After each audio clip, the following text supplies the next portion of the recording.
Assalamualaikum warahmatullahi wabarakatuh. Kali ini Ibu ingin membahas mengenai zat adiktif. Materi untuk SMP kelas 8. Kompetensi dasar yang ingin dicapai yaitu KD 3.6, menjelaskan berbagai zat aditif dalam makanan dan minuman, zat adiktif serta dampaknya terhadap kesehatan. Kemudian KD pasangannya yaitu KD 4.6, membuat karya tulis tentang dampak penyalahgunaan zat aditif dan zat adiktif bagi kesehatan.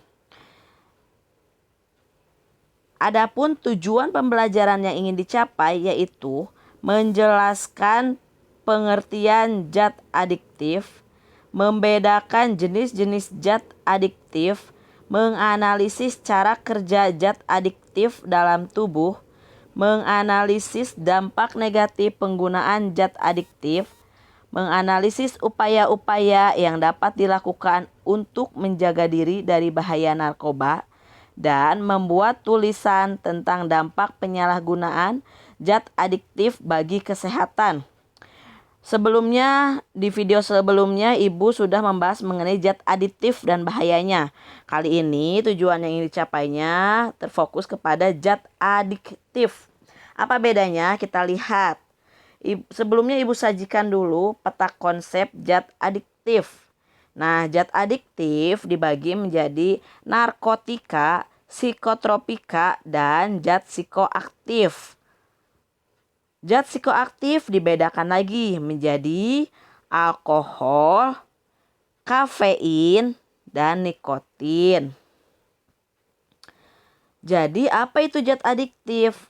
Di sini terdapat beberapa gambar, ada gambar obat-obatan, jarum suntik, rokok, kemudian ada itu semacam alkohol, minuman keras. Jadi zat adiktif adalah zat-zat yang apabila dikonsumsi dapat menyebabkan ketergantungan atau adiksi atau ingin menggunakannya secara terus-menerus.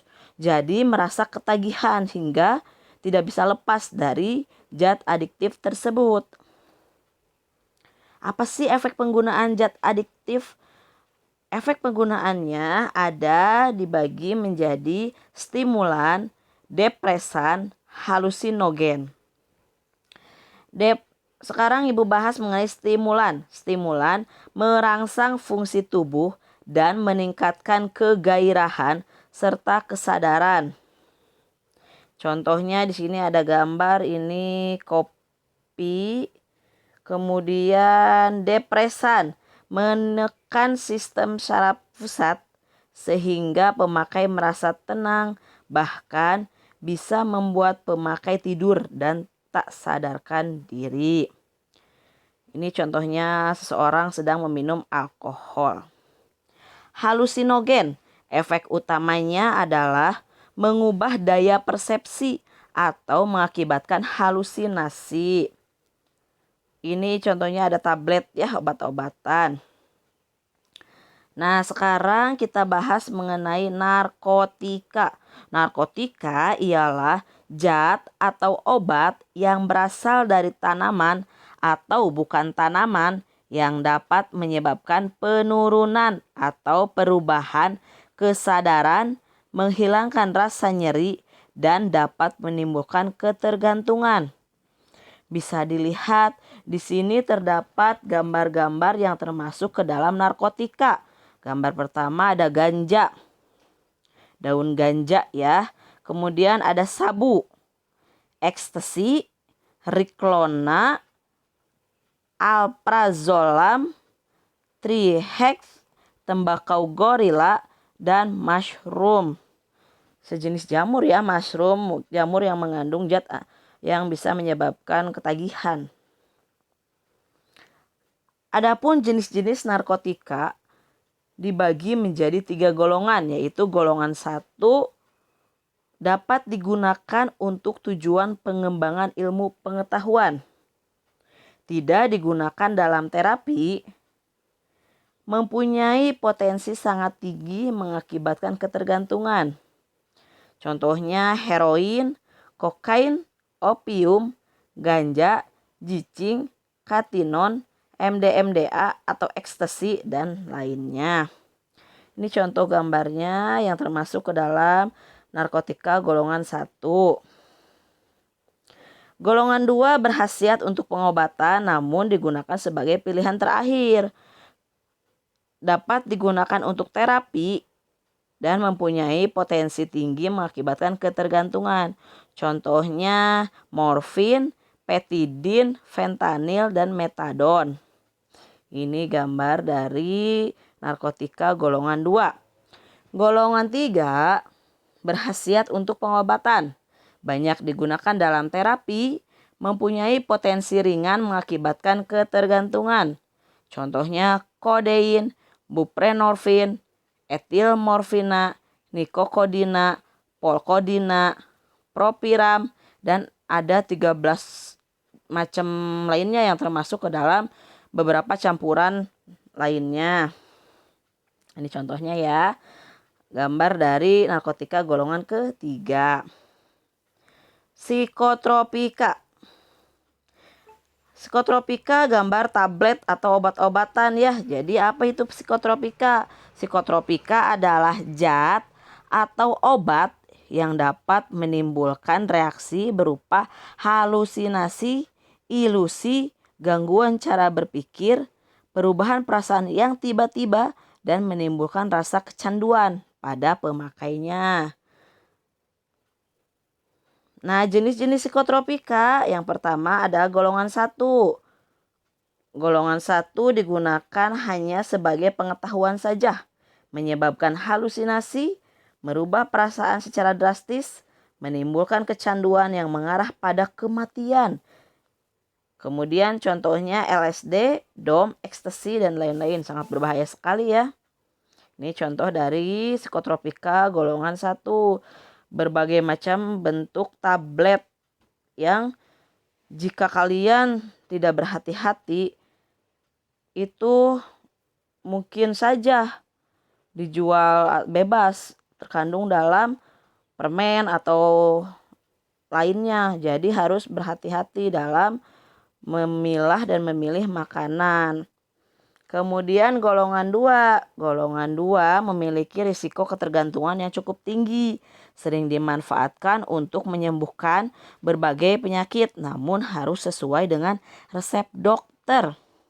Termasuk jenis obat-obatan yang paling sering disalahgunakan oleh pemakainya. Misalnya sabu atau metamfetamin, amfetamin, fenetilin, dan zat lainnya. Totalnya ada 14 ya.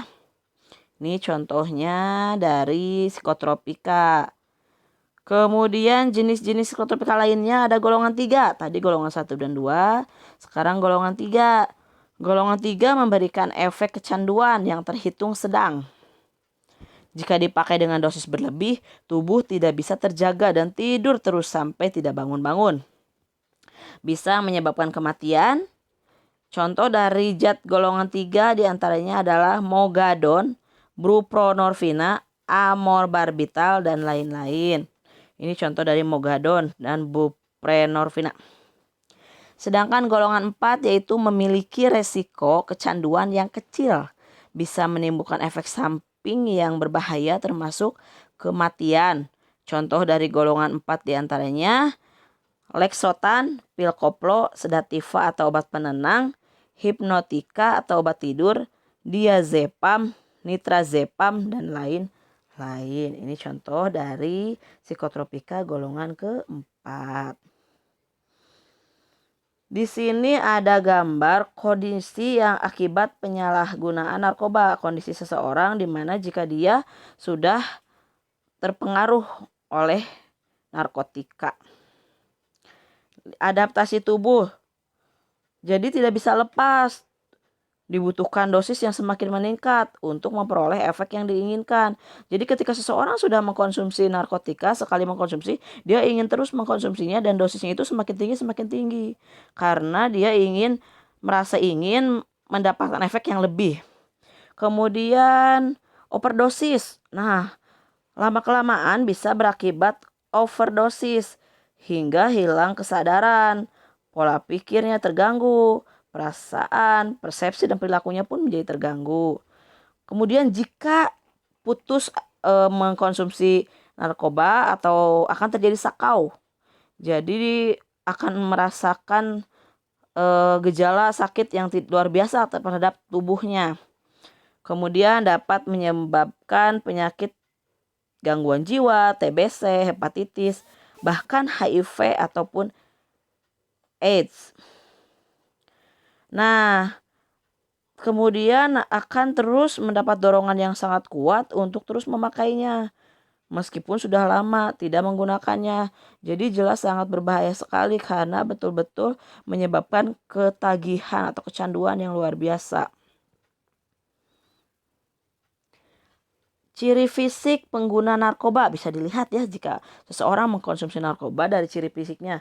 Berat badannya turun drastis, matanya cekung dan merah, muka pucat dan bibir kehitaman, tanda berbintik merah seperti bekas gigitan nyamuk, ada bekas luka sayatan, terdapat perubahan warna kulit di tempat bekas suntikan, mengeluarkan air mata yang berlebihan, mengeluarkan keringat yang berlebihan, dan lain sebagainya. Masih banyak lagi di sini tuh gambarnya bisa terlihat ya. Matanya cekung, merah, kemudian bibirnya kehitaman, sangat rusak sekali jika seseorang sudah terkena narkotika. Jadi jauhilah narkoba karena betul-betul mengubah hidup seseorang menjadi tidak baik, menjadi sangat memprihatinkan.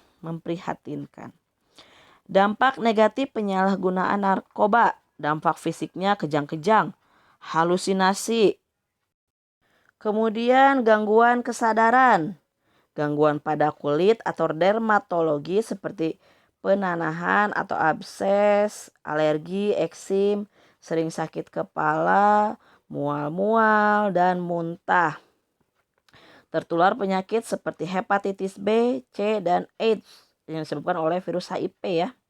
Dampak psikisnya, lamban kerjanya, jadi ceroboh kerjanya, sering merasa tegang dan gelisah, hilang kepercayaan diri dan selalu penuh kecurigaan, agitatif, menjadi ganas atau tingkah lakunya menjadi brutal, sulit berkonsentrasi, perasaan kesal dan selalu merasa tertekan, cenderung menyakiti diri, perasaan tidak aman, bahkan merasakan ingin bunuh diri.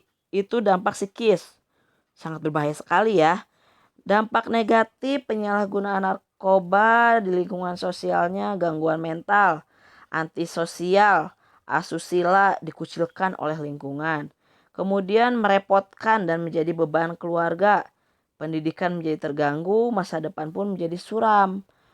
Karena sudah tidak ada lagi keinginan untuk maju di kehidupannya, pasti inginnya mencari atau mengkonsumsi terus yang namanya obat-obatan terlarang atau narkotika itu. Kemudian zat psikoaktif lainnya. Ada alkohol. Alkohol tidak berwarna dan berbau karena diekstraksi dari buah.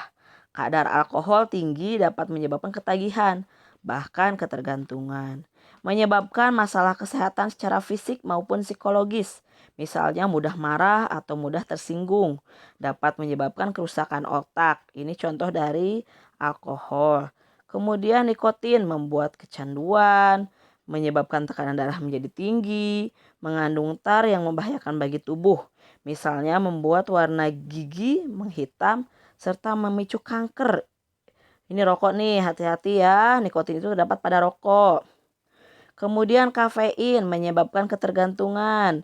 Kopi dan teh tetap aman jika dikonsumsi dalam jumlah yang wajar. Mengkonsumsinya secara berlebihan bisa memberi efek rasa nyeri di perut. Ini kafein terdapat pada kopi ya contohnya. Di sini ada gambar rokok. Bisa dilihat rokok mengandung berbagai macam senyawa kimia yang berbahaya.